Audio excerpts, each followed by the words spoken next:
2024 was a banger year for horror movies, for us horror-loving fans out there. And one movie in particular made me want to go back in, dive in, and review this bad boy, giving you the good, the bad, and the judgment.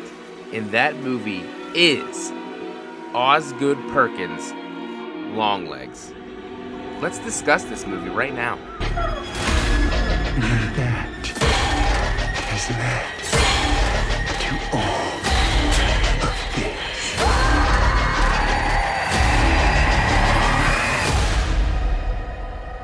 I'll be waiting. Said, what's going on, everybody?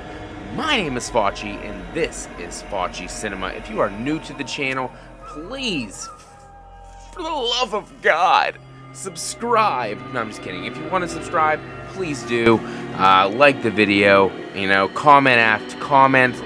Let me know what you guys think of Longlegs down below, and if I am totally bonkers on this subject. It's going to be a new series where I talk, go into the good, the bad, and then my final judgments on a film, giving you guys my rating of what I thought of the film. And I thought no better movie to start with than Oz Perkins Longlegs, since Oz Perkins the monkey is hitting theaters February 21st. So why not dive back into Longlegs? I just rewatched it the other night with a fresh set of eyes. So hopefully I can make you really, really love this movie, because it's kind of a divisive film. There was the crowd that really liked it, and the crowd that thought it was so-so to trash, actually. People did say this movie was trash. So I want to dive into why I think this movie is fantastic, and why I think you guys should like this movie. Right now, this currently sits at an 86% on Rotten Tomatoes for the critics. That's certified fresh, ladies and gentlemen. It don't get much fresher. And it has a 61% audience score. So this is one of those horror movies, surprisingly, where the critics like it a little bit more than the audience. Stars Nicolas Cage, Micah Monroe, who else we got in here? Alicia Wilt, also Blair Underwood as Agent Carter. This is a throwback to those 90s cop thriller movies like Seven, Silence of the Lambs. That is where this movie belongs, in that kind of category. And you know what? I'm here for it, because this movie really works for me, and we're gonna dive on deep into why Longlegs is badass. The plot synopsis goes a little something like this. In pursuit of a serial killer, an FBI agent uncovers a series of occult clues that she must solve to end this terrifying killing spree. So that is what this movie is about. And Micah Monroe is that fresh, straight out of the academy FBI agent that gets thrown into the fire. Her acting in this movie is good for what she's asked to do. She really has no emotions in this movie. She's kind of a monotone, one tone throughout this film. But she is damn good at her job, and she keeps guessing things and getting it right and predicting what's going to happen. And she just has this great intuitive feel to her and in her character. It really works for me, which I think adds to the creepiness factor of this movie, in my opinion. This movie grossed $126.9 million, $22.4 million opening weekend. The highest opening weekend for a Neon film. That is the production company that put out this movie.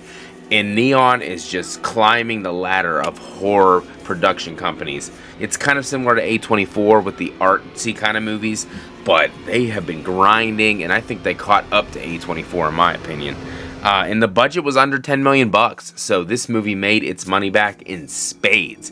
And I am very, very happy. I would love maybe a prequel to Longlegs. I don't really know if we could do the sequel route because of how it ended, but prequel to know what Longlegs was, where he came from, why he became the way he was. Or maybe people don't want to see it. I don't know, but this movie made enough money that if they'd like to go that direction, they definitely can. They have the proof that they can do it.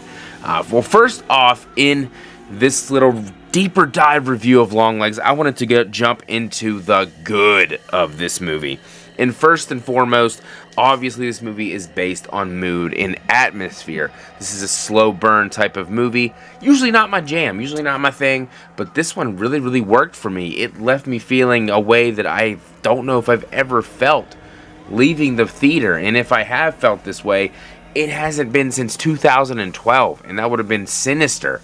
Scott Derrickson, back in the day, the movie scared the shit out of me. I might have to do a deep dive into that one a little bit later. But we're not talking about Sinister. We're not talking about the Bagul.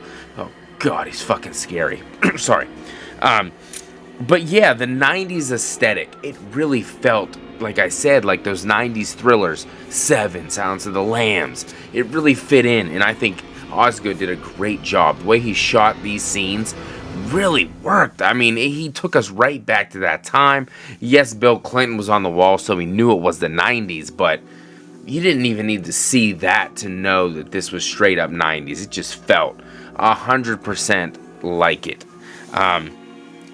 And I think the way that it was just so dark and gritty, and the nitty gritty of the grind of the detective work and whatnot. I think that's why a lot of people didn't like this movie that much. They were kind of a lot of scenes with just a lot of dialogue, not a lot going on. And like I said, for the most part, that's not my kind of thing. I want action, action, action. But this one, just the way they set the scenes up, you know, they'd place the character to the left side or the right side of the screen and have the whole background wide open, nothing there but space, so your eyes are always moving around looking for something to pop in and out of the screen.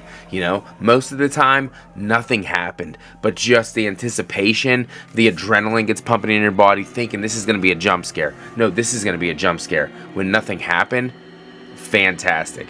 And how they would have, like, ever so slightly, you'd see the outline of a devil in the background. Sometimes, the first watch, honestly, I didn't even see some of these. But upon rewatch, you see the figure in the background.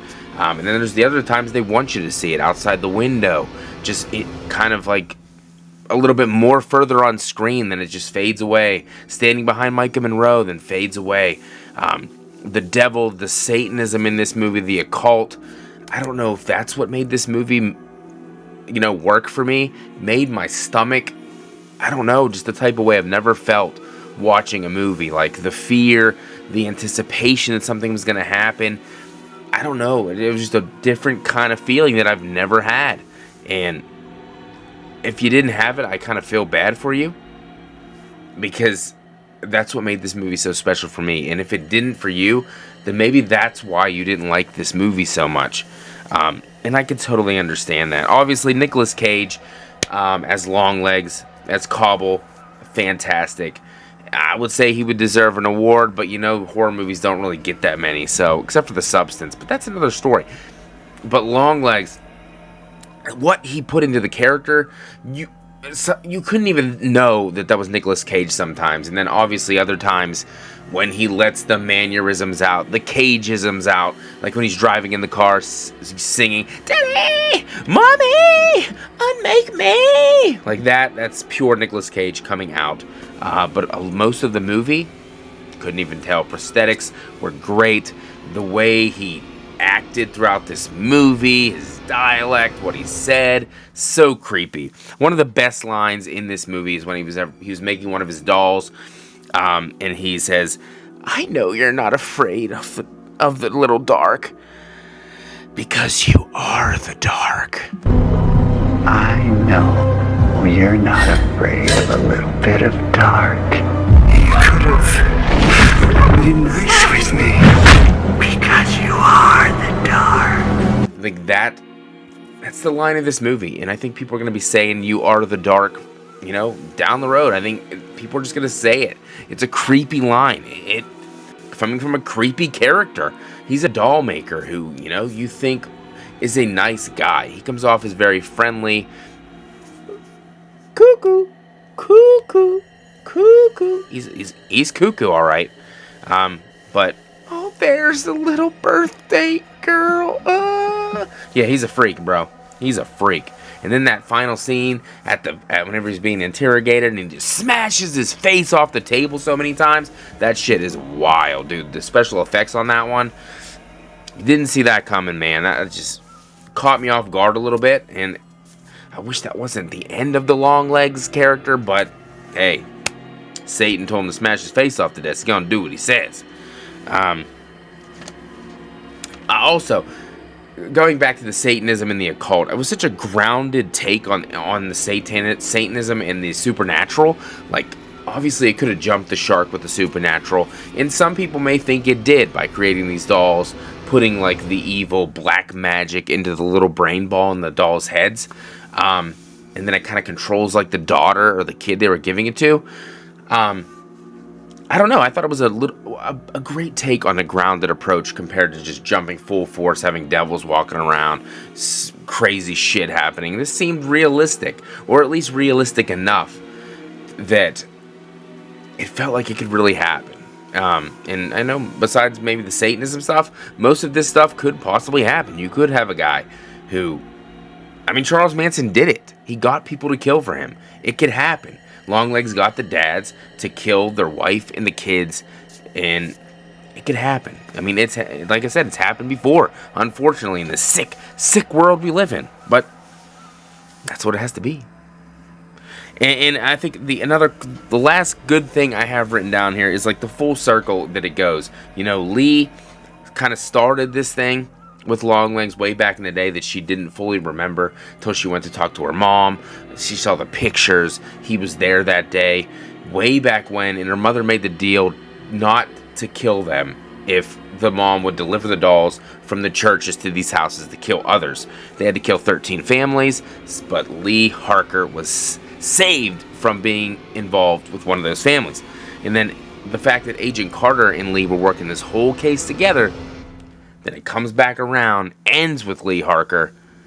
Whenever Agent Carter kills his wife, says, "We're both gonna go to the kitchen, but I'm gonna be coming back, but you're gonna stay there," or something like that, dude. That's sick. A sick way to show that he's gonna kill his wife, and she ain't gonna come back.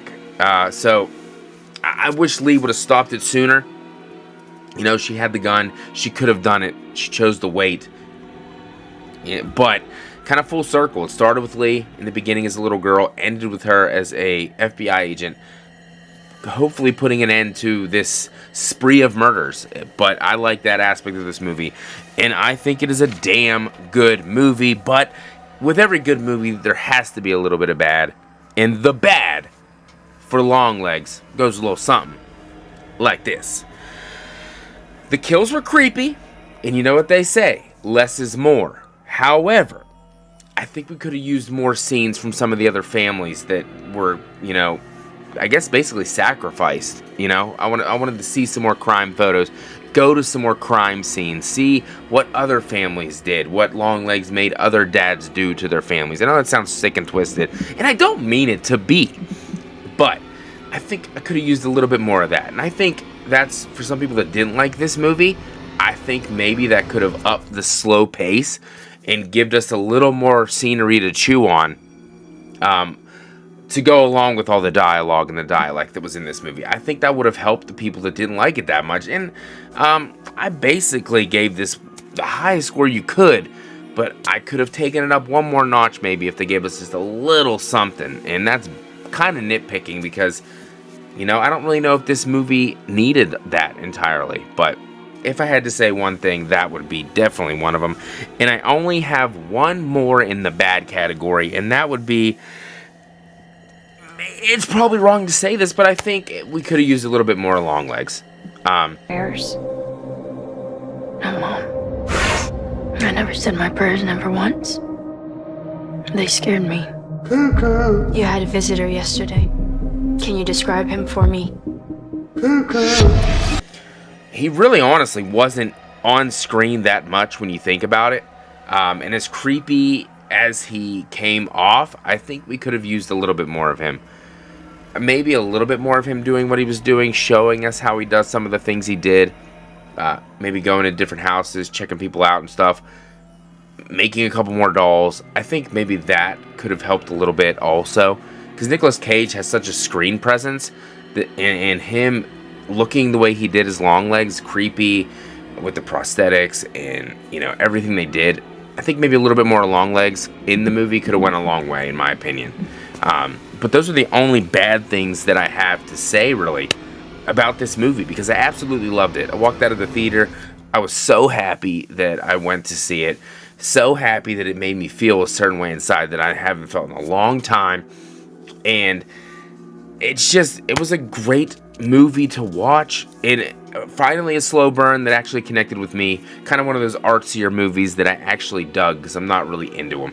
But this one really worked, and that's when we come down to the judgment. What score did I give Longlegs? And I'm basing it out of 5 stars. I gave Longlegs a 4.5 out of 5 stars.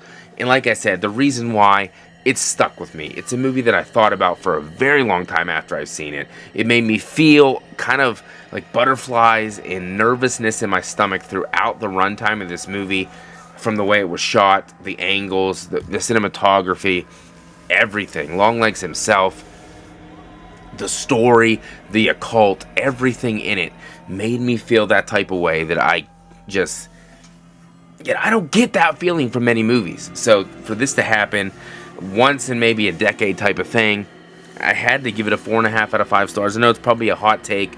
It was, I went back and forth between this one and Abigail as my favorite horror movie from 2024. And after rewatching both of them, I think I gotta put Longlegs at number 1 for me. Number 1 horror movie from last year. So I spoke highly of this movie. I hope that maybe I could give you something to go back and rewatch it. Definitely give it your full attention. Maybe shut the lights off. That might help a little bit, make the creep factor go way up. Check the background out a little bit more in the darkness, because you are the dark. So I highly recommend going to check it out. And let me know your thoughts down below. What you guys thought of Longlegs. I need to know. I just need to know, guys, because it makes me happy inside watching this movie. It's not a movie you're going to watch all the time. It's not going to be one of those movies you pop on, multiple times a year. Maybe not even every other year, because it's just not that kind of movie. But when you do, you're going to feel something. I can assure you're going to feel something. But I need to know your thoughts, so leave them down below. Subscribe for more horror content. Like the video. Share with your friends. Got links down below to Patreon, Buy Me a Coffee, and YouTube memberships. Always appreciated, never required. This has been a great time talking about Longlegs with you guys. If you want to see me do more of these kind of videos, which I usually don't, let me know as well down below. I really, really would appreciate it. And if you want to subscribe to my other channel, The Rad Chef, it's going to be a new cooking channel I'm going to be putting out. My first video hopefully will be dropping within the week. Would greatly appreciate that as well. Link will be down below for that. You guys keep being scary, and I will see you guys in the next one. Have a scary day, everybody.